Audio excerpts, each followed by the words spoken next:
สวัสดีค่ะใครๆก็เข้าครัวนี้นะคะนายมีเมนูข้าวต้มมัดมานำเสนอค่ะซึ่งเป็นเมนูขนมไทยโบราณนะคะที่ตอนนี้ก็ยังนิยมกันอยู่นะคะเดี๋ยวเราไปดูส่วนผสมและวิธีการทำกันเลยค่ะว่ามีอะไรบ้าง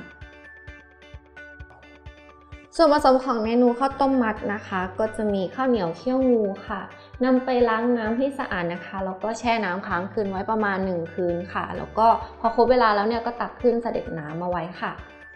หัวกะทิน้ำตาลทราย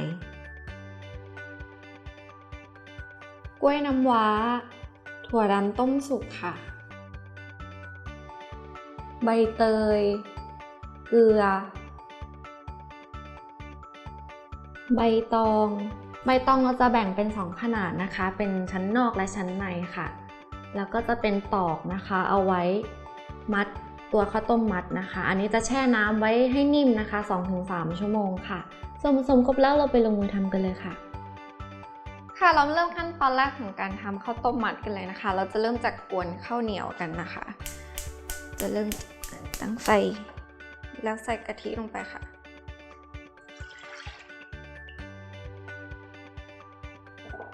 ก็เกลือป่นนะคะก็ใบเตยค่ะก็ตั้งไปเรื่อยๆจนน้ำกะทิเดือดนะคะ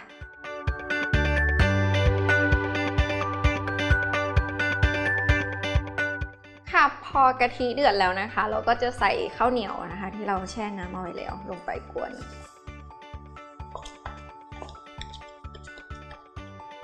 เสร็จแล้วก็กวนเลยค่ะไม่ต้องใช้ไฟแรงมากลากวนไปทางเดียวกันนะคะกวนไปเรื่อยๆค่ะจนน้ำกะทินะคะงวดลง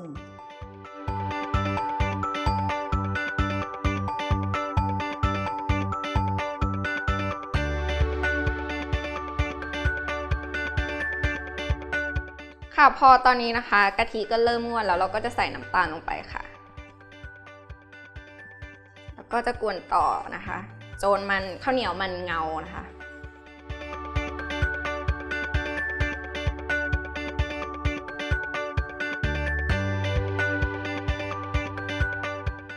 พอกวนไปเรื่อยๆนะคะก็จะมันเงาแบบนี้แล้วนะคะแล้วเดี๋ยวเราเอาไปห่อกันค่ะ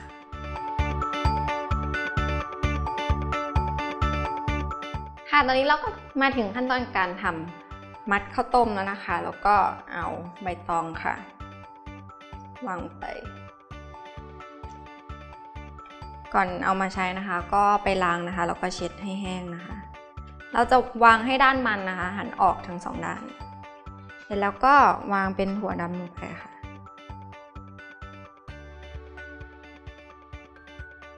เสร็จแล้วนะคะก็โปะด้วยข้าวต้มข้าวเหนียวค่ะที่เราเอาไปกวนเอาไว้ลงไป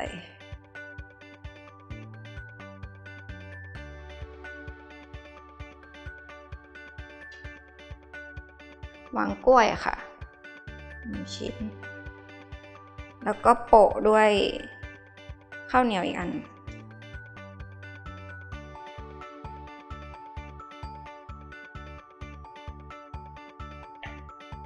แล้วก็ห่อเลยค่ะ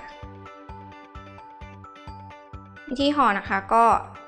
บิดขึ้นให้เป็นสามเหลี่ยมแบบนี้นะคะก็กดให้แน่นเสร็จแล้วก็พับลงมาค่ะแล้วก็กดให้แน่นแบบนี้นะคะจะได้ลักษณะแบบนี้แล้วก็ดันขึ้นค่ะตั้งขึ้นแล้วใช้นิ้วชี้นะคะกดลงไปให้เป็นเหลี่ยมแบบนี้นะคะก็กดลงมา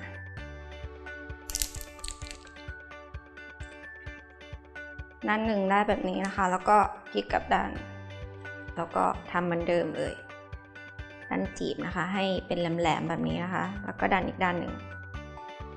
แบบนี้แล้วก็กดลงค่ะก็ได้แล้วนะคะแบบนี้แล้วเดี๋ยวเราก็จะทำแบบนี้ไปเรื่อยๆนะคะเรามาดูกัน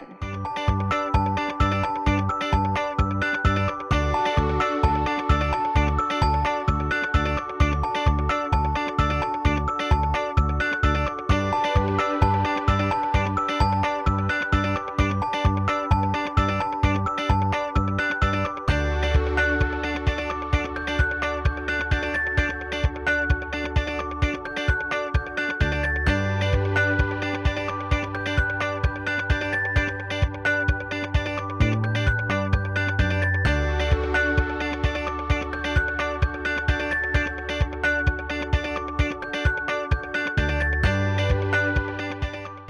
ค่ะพอได้2ชิ้นแบบนี้แล้วนะคะเราก็เอามาประกบกันค่ะ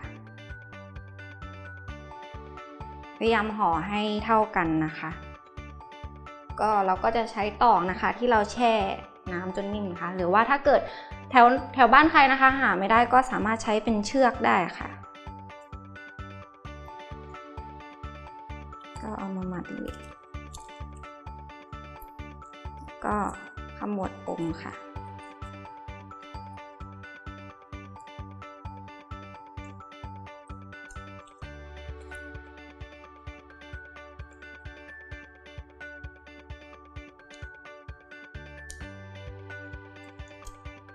ก็สอดเก็บให้เรียบร้อยนะคะโอเคได้อย่างนี้แล้วก็เราก็จะทำแบบนี้ไปเรื่อยๆค่ะแล้วเดี๋ยวเราเอาไปนึ่งกันค่ะ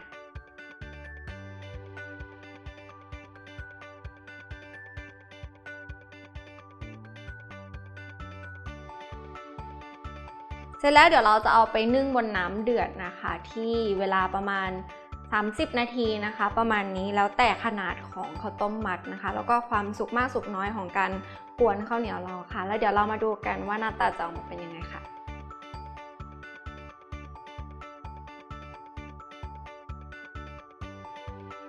ค่ะเราก็นึ่งตัวข้าวต้มมัดเสร็จเรียบร้อยแล้วค่ะใช้เวลาประมาณ30 นาทีนะคะก็ได้ที่แล้วเดี๋ยวจะลองมาแกะดูด้านในค่ะว่าหน้าตาเป็นยังไง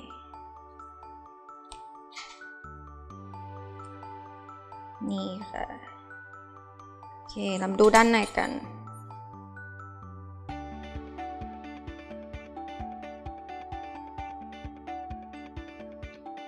จะเป็นแบบนี้นะคะข้าวต้มมัดของเราเสร็จเรียบร้อยแล้วค่ะสำหรับวิธีการทำนะคะง่ายมากๆเลยสำหรับขนมไทยนะคะสูตรโบราณค่ะสำหรับใครนะคะที่อยากลองทำตามนะคะก็สามารถติดตามชมสูตรและวิธีการทำได้ทาง foodtower.tv ค่ะสำหรับวันนี้นั่นไปก่อนสวัสดีค่ะ